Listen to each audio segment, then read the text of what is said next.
Maka di sini ada gambaran pada kita yang pertama, kalau antum sedang dibimbing oleh Allah menuju kedudukan yang tinggi, maka sadarlah teman-teman, saat yang bersamaan antum tidak akan sunyi dari rintangan-rintangan sekitaran. Catat itu baik-baik. Anda kedudukan biasa, naik luar biasa, maka hambatannya itu akan semakin meningkat, tidak sama dengan sebelumnya. Anda orang kecil, diuji dengan ujian kecil. Anda orang menengah, diuji dengan ujian menengah. Anda kedudukan yang tinggi, maka akan diuji dengan kedudukan yang lebih tinggi lagi.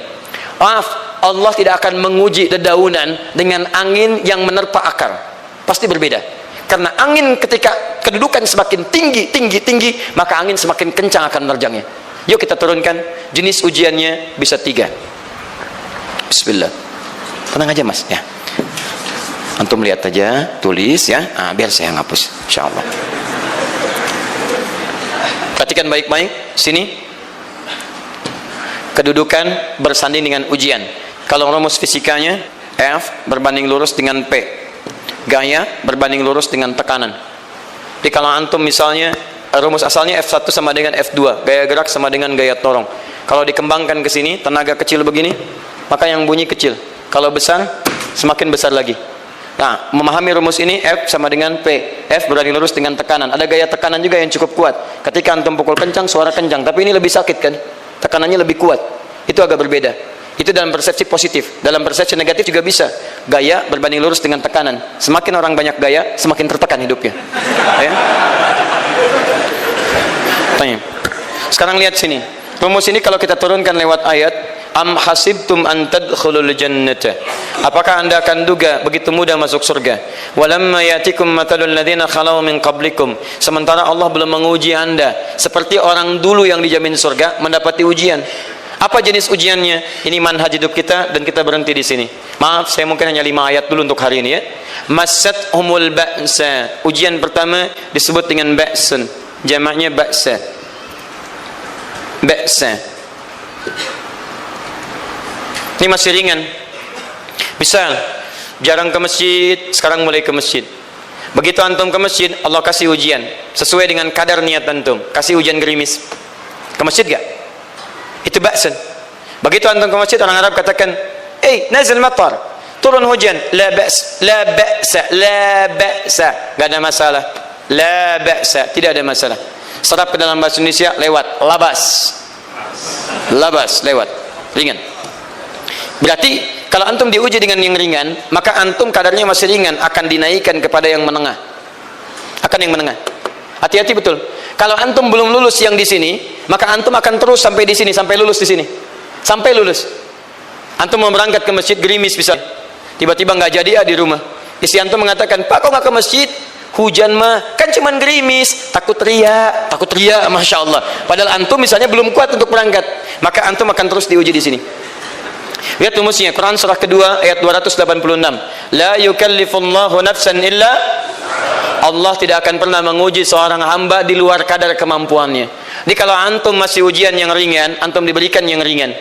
Antum naik menengah, diberikan yang menengah. Antum naik lagi level tinggi, diberikan ujian yang berat. Menengahnya disebut dengan darrun. Waddarra, dari ba'sun jadi darrun. Jamaknya darra. Sudah menyakiti fisik. Kena fisik. Sudah melukai. Hujannya makin deras. Ya. Kalau dalam kehidupan yang ini mungkin celaan biasa. Duh, sudah berubah ya, Masya Allah. Sekarang jilbabnya sudah panjang, Masya Allah. Duh, semakin panjang ya, nyaingin Batman ya, Masya Allah. Udah banyak. Begitu sudah mulai pakai cadar, ninja, oh Masya Allah. Darra, sudah nggak enak ke fisik. Darrun. Lihat rumusnya ya, lihat rumusnya baik-baik. Ini lebih menenangkan pada jiwa. Ketika Anda dalam level-level seperti ini artinya Allah sedang menaikkan iman Anda dalam level yang lebih tinggi lagi. Jadi ketika ada celaan menghunjam dalam lisan seseorang, sudah mulai menyakiti, itu sebetulnya pengakuan dari Allah lewat lisan orang itu bahwa Anda sedang diangkat keimanan pada tingkat yang lebih tinggi. Ada yang mengatakan, kamu kenapa sih pakai jilbab begitu? Yang biasa aja kali. Mah, yang iman biasa sudah banyak. Saya ingin menampilkan keimanan yang luar biasa.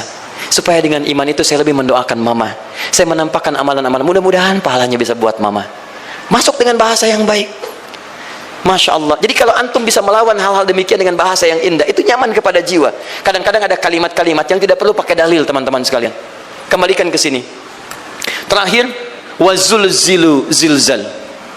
Zulzilu zilzal. Gempa, goyang. Dia ada ujian yang bisa menggoyangkan diri kita, membuat gempa hati kita. Antum sudah nggak kuat, kadang-kadang jalan sempoyongan, padahal nggak ada gempa di luar, cuman hati kita kayak kena goncangan. Diserang sana, serang sini, nggak bisa tidur, nggak bisa makan, tawarin ini susah, itu susah. Wazulzilu. Bahkan hatta yaqula Rasulullah walladzina amanu ma'ahu mata nasrullah. Sampai-sampai Rasul SAW, bahkan orang-orang beriman, bahkan yang setelahnya bisa mengatakan, kapan ini berakhir? Akan tiba masa Anda mengalami satu situasi sampai Anda mengatakan, kapan berakhirnya yang seperti ini? Serang, serang, serang. Perhatikan, jika Anda berada pada level ini, saya ucapkan selamat kepada Anda, karena Anda akan diangkat pada kedudukan yang tertinggi di antara sekian ujian yang ada. Zuzan. Artinya Allah akan naikkan Anda pada derajat yang tinggi. Karena hukum ujian tadi, la yukallifullahu nafsan illa wus'aha. Allah nggak akan menguji seorang hamba di luar batas kemampuannya. Jadi kalau Anda sudah dipandang oleh Allah siap menerima yang ini, maka Anda akan diberikan zilzal. Kalau Anda nggak mampu, Anda hanya akan diberikan dharra atau ba'sun.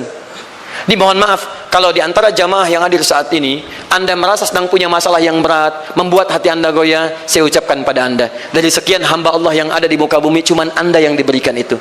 Artinya Allah akan mengangkat derajat Anda. Ayo bahagia dan yakinlah, bukan orang lain yang dititipkan, Anda yang diberikan. Allah percaya pada Anda. Kenapa Anda tidak yakin? Bukan orang lain. Jadi mustahil Allah memberikan ujian berat kalau Anda nggak sanggup, karena cuma Anda yang sanggup, Anda yang dikasih. Makanya jangan mengeluh, jangan katakan ya Allah kenapa saya, ya Allah, why me? Kata Allah, why not? Kamu yang bisa, yang lain tidak. Dan tanpa harus Anda menuliskan status, memang cuma saya yang sanggup. Oh Masya Allah, gak usah. Sadari, kalau bukan sayang, Allah itu punya sifat adil, nggak mungkin menukar sesuatu di luar kadarnya. Antum tahu cicak? Halo? Jangan katakan wallahu alam. Cicak, cicak, baik. Bagaimana aktivitasnya? Merayap. Di mana? Dinding. Apa makanannya? Nyamuk. Nyamuk bagaimana aktivitasnya? Terbang. Pertanyaan saya, di mana keadilan Allah menjadikan makhluk yang merayap makanannya terbang? Kalau nyamuk masuk kategori pertama tadi, pintar dan tahu dirinya pintar, jadi mainan cicak. Cicak, ayo tangkap. Cicaknya cuma merayap, dianya terbang. Beruntungnya nggak ada nyamuk yang jenius. Tapi yang paling hebat, perhatikan bagaimana lisan orang tua kita menanamkan kalimat-kalimat untuk menanamkan tauhidullah subhanahu wa ta'ala. Cicak diam merayap. Perhatikan, yang Allah tuntut pada cicak, merayap kamu. Walaupun cuma diam-diam. Lihat baik-baik, diam-diam merayap. Datang seekor, Masya Allah, ketika dia merayap, nyamuk datang. Lihat, bukan cicak mendatangi nyamuk, tapi nyamuk mendatangi cicak. Kalau cicak tidak merayap, mustahil nyamuknya datang. Allah hanya tunjukkan kamu merayap ya, nyamuk datang. Sekalipun dia merayap cuma diam-diam, nyamuknya datang. Jadi hukum Allah itu kalau dipatuhi, nikmat kehidupan. Cicak gak merayap, nyamuk gak datang. Cicak merayap, nyamuk datang. Datang seekor nyamuk. Setelah itu, silahkan.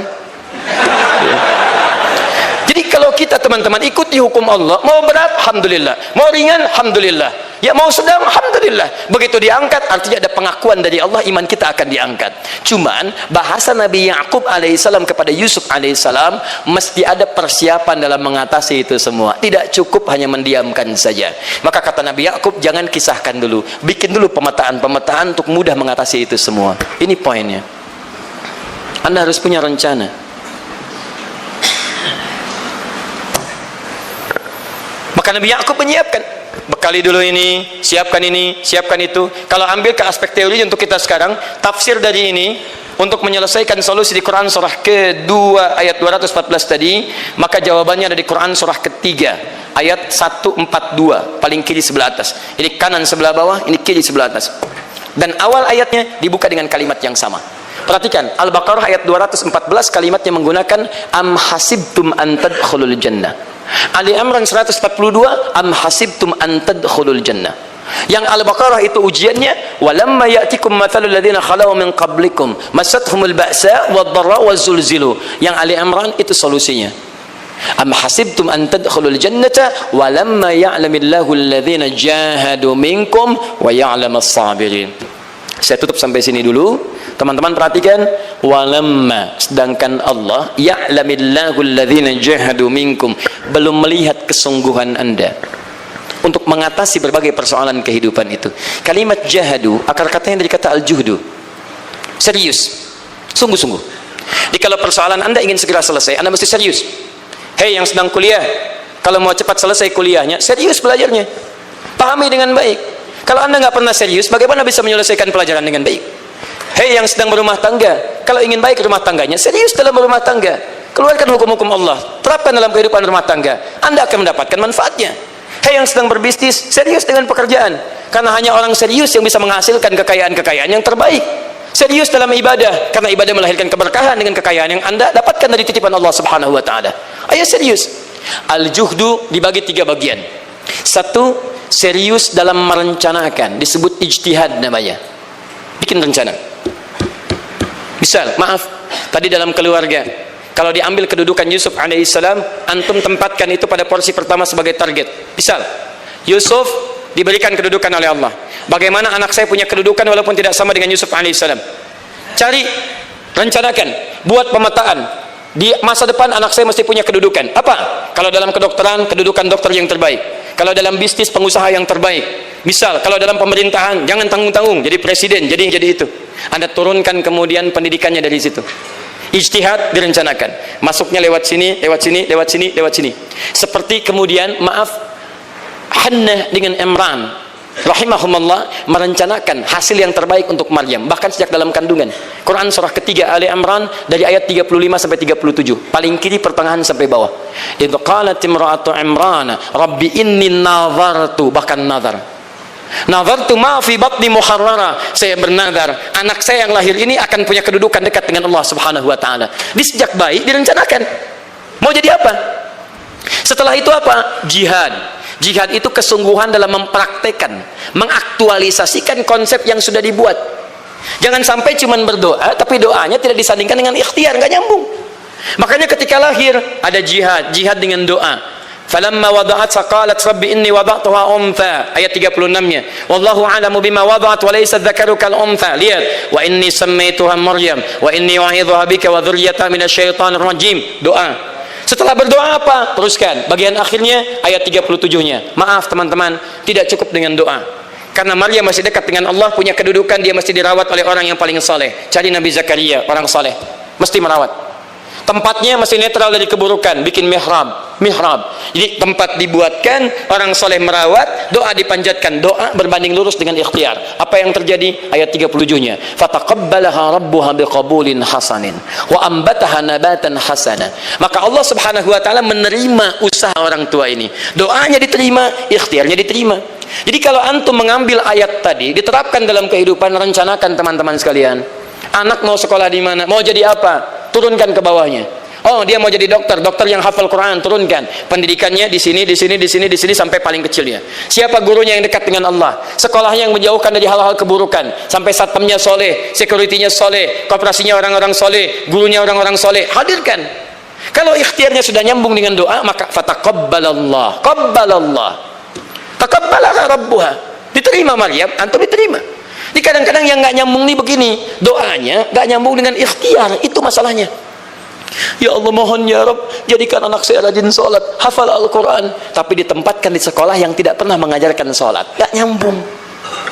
Ditempatkan di tempat yang tidak pernah mengajarkan Quran, tidak nyambung. Nggak ada kesamaan di situ. Maka Nabi Ya'qub alaihissalam memberikan gambaran kepada anaknya, nak, kamu akan punya kedudukan begini, hati-hati, setiap ada kedudukan akan ada rintangan, kamu harus punya rencana untuk merencanakan solusi-solusi terbaik untuk itu. Kemudian yang terakhir, ini yang paling hebat, mujahadah, perjuangan melawan emosi. Karena tidak sedikit tantangan itu, maaf, yang berat itu bukan menghadapi fisiknya, tapi menghadapi diri kita sendiri. Mau ke masjid, malas, itu yang susah dihadapi dibandingkan dengan hujan. Hujan ada payung, malas mau pakai apa?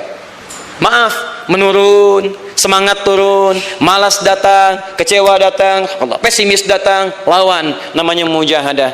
Gabungkan ketiganya, isi dengan sabar. Wa ya'lamas sabirin.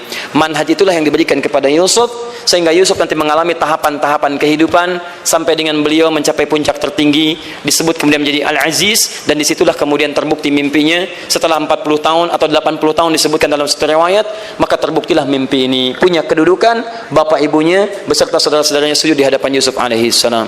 Teman-teman, ini baru 5% dari pengajaran yang ada di surah Yusuf. Masih banyak hal yang lainnya. Bagaimana ketika mohon maaf bertemu dengan saudaranya. Saya kasih bocoran sedikit. 10 orang rapat di satu tempat untuk mencelakai Yusuf. Setelah mereka menyimpulkan bapaknya itu lebih perhatian kepada Yusuf. La Yusufu ahabbu ilaina. Yusuf itu lebih dicintai dibandingkan kita pada diri bapak kita. Bapak kita salah nih. Bapak kita salah. Masya Allah. Bapak kita sesat nih. Ya, inna abana la fi dhalalim mubin. Bapak kita sesat banget nih. Salah bapak nih. Ya harusnya kita yang dicintai, kita lebih kuat. Wa nahnu usbah, kita lebih hebat dibanding dia. Rapat teman-teman. Yang hebat begini, 10 orang rapat. Diajukan usulan untuk membunuh Yusuf. Saya mau tanya pada antum, kalau 10 orang rapat, 9 mengusulkan A, 1 mengusulkan B. Kira-kira yang diterima secara quorum 9 atau 1? 9. Ini bisa tertukar. Tertukar.